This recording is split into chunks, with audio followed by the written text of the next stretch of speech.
Le premier défi à nos habitudes de téléspectateurs est pour demain et c'est Canal+ qui le lance. Canal+, à partir du 4 novembre prochain, pourra être capté dans une bonne partie du pays et ensuite dans la France tout entière. Voici le générique qui, sous certaines conditions, va entrer dans vos habitudes.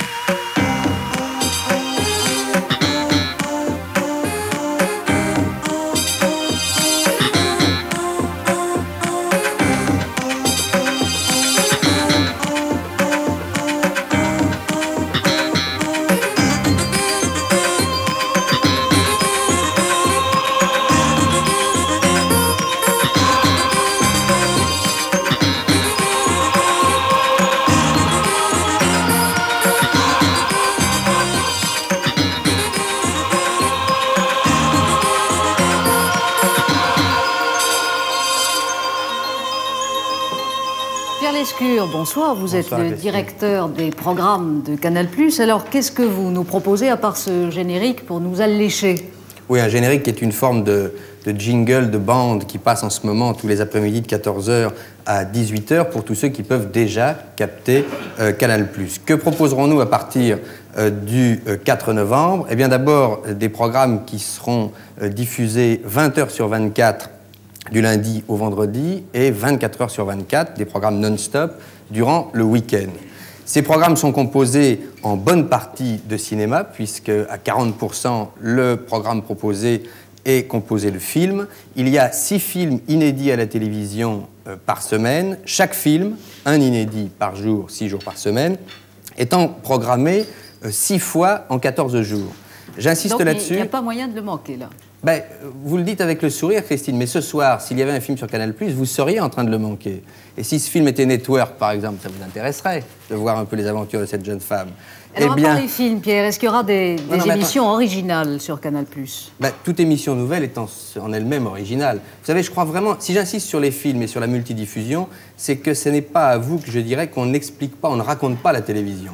Si je vous dis on va faire des émissions de variété, bien sûr que nous essayons de faire en sorte qu'elles soient le plus variées possible. Si l'on propose des musiques, j'espère qu'elles seront les plus musicales possibles. La télévision, ça se vit au quotidien, c'est quotidien et domestique. En revanche, ce qui existe déjà, ce sont les films parce qu'ils ont déjà une histoire en eux-mêmes. Alors, d'ores et déjà, grâce aux mailings, aux propositions d'abonnement envoyées par correspondance et qui viennent de partir à plusieurs millions d'exemplaires à travers la France, les premiers films sont connus. Alors je peux dire par exemple que la programmation cinématographique, elle ira de L'As des As pour le mois de novembre à Identification d'une femme, en passant par Danton ou Pour la peau d'un flic. C'est une programmation assez hétérogène parce qu'on veut s'adresser à un maximum de public. Mais si j'insiste sur la multidiffusion, c'est que je crois que le caractère non pas concurrentiel, mais complémentaire de Canal+, c'est cette capacité que nous essayons de donner à l'abonné de consommer plus facilement le programme qui lui est donné. Car 6 programmations de cinéma en 14 jours, toujours à des heures différentes, cela vous permet, si vous regardez Canal+, un lundi du matin au soir, de ne jamais retomber 2 fois sur le même programme. Ou si vous regardez tous les soirs, à partir de 21 h jusqu'à 3 h du matin Canal+, vous ne retomberez jamais 2 jours de suite sur le même programme. Vous pouvez consommer quand vous voulez. Pierre, expliquons quand même que Canal+ est en France, avec la bénédiction des pouvoirs publics, la première illustration concrète de l'abandon du monopole. Et ça, c'est nouveau. Et cela en vertu du monopole de diffusion, en vertu de la loi de 82. Alors, à côté des 3 chaînes de service public, ce sera donc une télévision à péage, une télévision payante, et qui utilise les voies de transmission traditionnelles, c'est-à-dire par voie hertzienne, Laurent Bromède.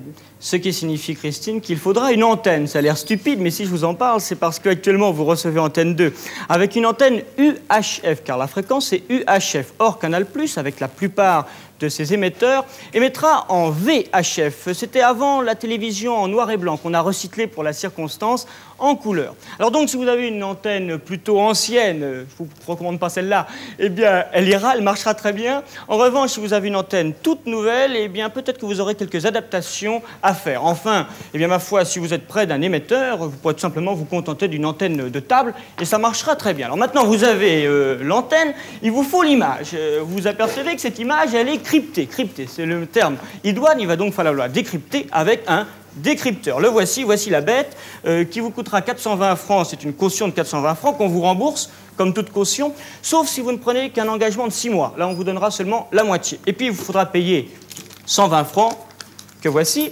Pour ces 120 francs, on vous donnera un code différent, personnel pour vous et différent. Chaque mois, ce code personnel à 8 chiffres, vous l'introduirez dans la machine avec ces touches, et donc, votre image apparaîtra en clair sur l'écran. Troisième étape, si maintenant vous voulez enregistrer ces images. Alors d'abord, une première chose, si vous voulez enregistrer TF1, Antenne 2, FR3 tout en regardant Canal+, pas de problème, ça marche très bien, comme d'habitude. Si maintenant vous voulez enregistrer Canal+, un des films dont parlait Pierre Lescure, eh bien c'est un peu plus complexe. D'abord, il faut un raccord spécial pour brancher le magnétoscope au décodeur, et puis surtout, il faudra que ce décodeur soit branché et le téléviseur allumé sur Canal+, si vous m'avez bien suivi. Ça signifie que vous pourrez enregistrer Canal+, mais pas les chaînes de télévision en même temps, pas en même temps que vous regardez les chaînes de télévision TF1, Antenne 2, FR3. Vous êtes condamné à regarder Canal+ pour l'enregistrer. Évidemment, l'argument, en la circonstance, c'est que les films passant 6 fois en 15 jours, c'est à vous de vous débrouiller pour trouver un créneau où vous pouvez donc enregistrer ce film. Au total, si on ajoute le prix de l'antenne, les 420 francs remboursables, les 120 francs par mois et les accessoires, Canal+ n'est pas gratuit, il va donc falloir que les programmes soient vraiment au niveau. Alors Pierre, Canal+ n'est pas gratuit, mais Canal+ va coûter combien aux téléspectateurs? Parce que c'est finalement cela qui nous intéresse. Et plus l'échéance s'approche, plus on lit de ci, de là des factures finalement très différentes. Alors c'est 2500 francs ou 5000 francs? Non, mais... Quel est l'éventail des chiffres? Écoutez, si aujourd'hui, là on vient de faire une addition qui paraît exorbitante, mais on a pris l'addition maximale pour le téléspectateur potentiel le plus mal loti. Mais si aujourd'hui cette antenne correspond à peu près aux normes qu'évoquait Laurent Broumel, il ne vous en coûtera rien. Vous paierez donc 120 francs par mois, soit 4 francs par jour pour 20 heures de programme. Effectivement, c'est plus cher que le service public, mais on a toujours dit que c'était une chaîne à péage, il ne faut pas se cacher. Alors... Deuxièmement, 4 francs par jour donc. La caution du décodeur qui vous est rendue pour moitié si vous vous abonnez simplement pour 6 mois, donc si vous n'êtes pas content, si vous interrompez l'abonnement. Pour le reste, c'est vrai que l'antenne, si elle doit être adaptée, coûtera de l'argent. Combien? Une antenne individuelle coûte 550 francs. Une antenne collective coûte 2500 francs divisé par le nombre d'appartements. Alors effectivement, si vous habitez un hôtel particulier avec 2 locataires, ça vous fait un peu cher. Si vous habitez dans un immeuble avec 15 ou 20 locataires, ça fait déjà beaucoup moins cher. Autrement dit, une addition très variable finalement d'un cas à un autre. Ça coûtera moins cher que le magnifique magnétoscope que nous montrait Laurent Broumel. Alors, largement. En tout cas, cela coûtera son prix. Et alors, pour ce prix, qu'est-ce que vous allez offrir de neuf aux téléspectateurs? Puisque, déjà, un encore programme une fois, ils sont habitués à des chaînes de service public qui, franchement, coûtent très peu cher.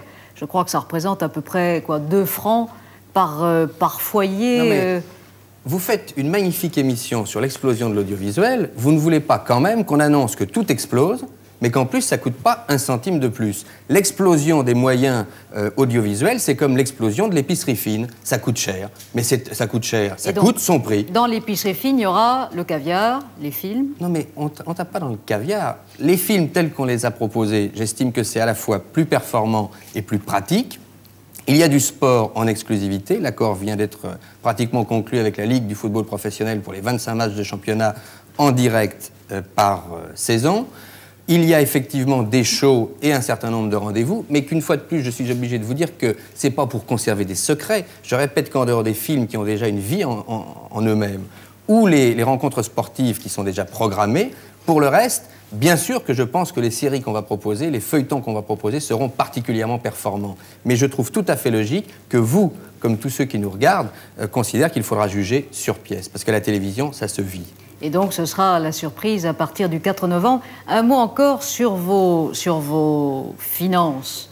Vous n'avez pas droit à la publicité, donc vous avez d'une part ce que vous rapporteront les abonnements. Les abonnements, bien sûr. Et puis, vous avez aussi le mécénat, c'est-à-dire que les entreprises qui sont intéressées peuvent parrainer des émissions pour un tarif, bien sûr. Et les entreprises sont intéressées à cette forme nouvelle de promotion de leur image? Écoutez, je ne veux pas vendre la peau de l'ours avant l'heure. Il est évident qu'aujourd'hui, un grand nombre de très grosses firmes se sont proposées pour sponsoriser les marques. Elles se sont proposées parce que, comme toutes les grandes firmes qui ont des budgets de promotion importants, elles veulent être du départ. Resteront-elles avec nous? Oui, si on marche bien. Mais pour l'instant, sincèrement, pour le sponsoring, ça va bien. Et alors, marchez bien en termes d'audience, votre première cible, c'est quoi? Toutes les enquêtes que nous avons menées jusqu'ici attestent que nous devrions effectivement avoir un potentiel de 200 000 décodeurs, 200 000 abonnés, 200 000 foyers au démarrage entre le 4 et le 30 novembre. L'objectif est effectivement d'atteindre 500 000 abonnés au printemps prochain et 800 000, qui est notre point d'équilibre, à la fin 1985. C'est l'hypothèse, je ne dirais pas optima, mais assez réaliste, qui a été établie en fonction de tous les tests effectués jusqu'ici par les équipes de la logistique. Baptême donc le 4 novembre, découverte des émissions de Canal+.